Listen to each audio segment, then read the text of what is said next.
గుర్రం ఉన్నవాడు గుర్రాలను బట్టి ఆనందిస్తే, రథాలున్నవాడు రథాన్ని బట్టి ఆనందిస్తే, ఆస్తులున్నవాడు ఆస్తిని బట్టి ఆనందిస్తే, వాహనాలు ఉన్నవాడు వాహనాన్ని బట్టి ఆనందిస్తే, మనమైతే ఇహలోక సంబంధమైన ఇంతలో కనబడి అంతలో మాయమైపోయే వాటిని బట్టి కాదు మన ఆనందము యెహోవాను బట్టి.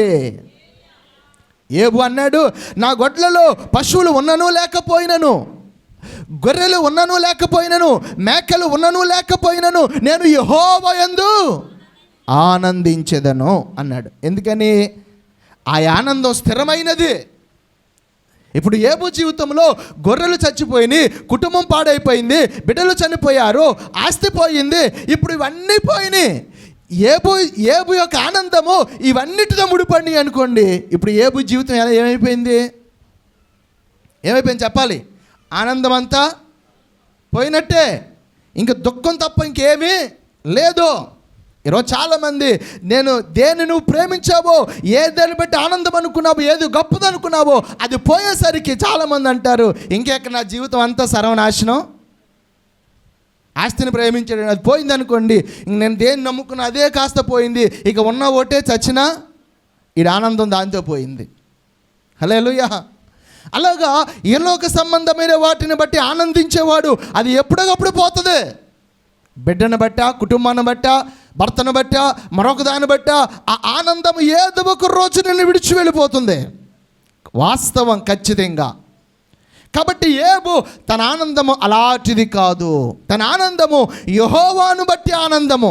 దేవుడే ఇవన్నీ కలుగ చేశాడంటే ఆయనే నాకు కలుగజేశాడు, ఆయనే నా ఆనందము, ఆయనే నా కిరీటము, ఆయనే నా భాగ్యము అని ఆనందించి. అందుకే అన్నీ పోయినాయి కానీ ఆనందం మాత్రం పోలేదు ఆయనకి. హల్లెలూయా. ప్రభుని బట్టి సంతోషిస్తున్నాడు, ప్రభుని బట్టి ఆనందిస్తున్నాడు.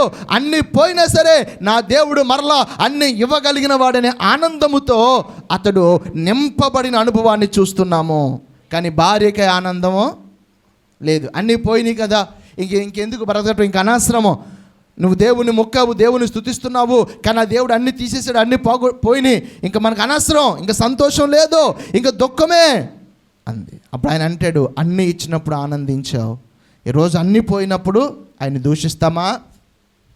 అంటే ఇచ్చాడని దేవుని బట్టి ఆనందిస్తున్నావా, లేకపోతే దేవుని బట్టి ఆనందిస్తున్నావా? ఈరోజు చాలామంది ఇస్తే దేవుని బట్టి ఆనందం, ఇవ్వకపోతే, మేలు చేస్తే దేవుడు గొప్పోడు, చేయకపోతే గొప్పోడు కాదు. అంటే ఆయనలో ఉన్న వాటిని అనుభవిస్తే ఆయన గొప్పవాడు, లేకపోతే ఆయన గొప్పవాడు కాదు. హల్లెలూయా. ఈరోజు చాలామంది అదే బాణీలో ఉంటున్నారు చాలామంది. కానీ మన ఆనందము, మన బలము, మన శక్తి ఇచ్చిన వాటిని బట్టి కాదు. అవి ఈరోజు ఉండొచ్చు, రేపు పొద్దున పోవచ్చు, రేపు అంతకంటే గొప్పదాన్ని దేవుడు మళ్ళీ మనకి ఇవ్వచ్చు. కానీ మన అతిశయము, మన ఆనందము, మన బలము ఆయనే కానీ ఆయన ఇచ్చినే కాదండి. ఇచ్చినవి అశాశ్వతమైనవి. హల్లెలూయా. హల్లెలూయా.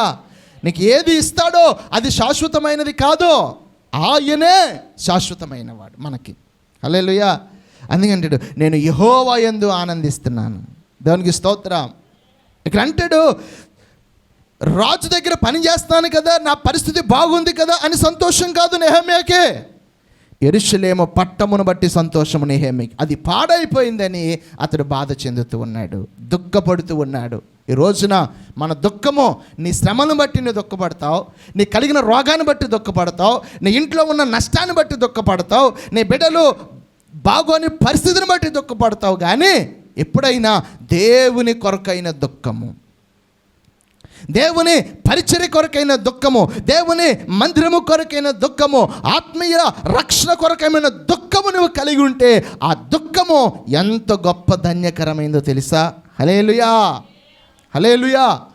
ఆ దుఃఖము నీ జీవితంలో గొప్ప ఆశీర్వాదానికి కారణమవుతుందట. హల్లెలూయా. హల్లెలూయా. చూడండి, రాజు దగ్గర పాత్ర అందించేవాడు నెహెమ్యా, పనివాడు.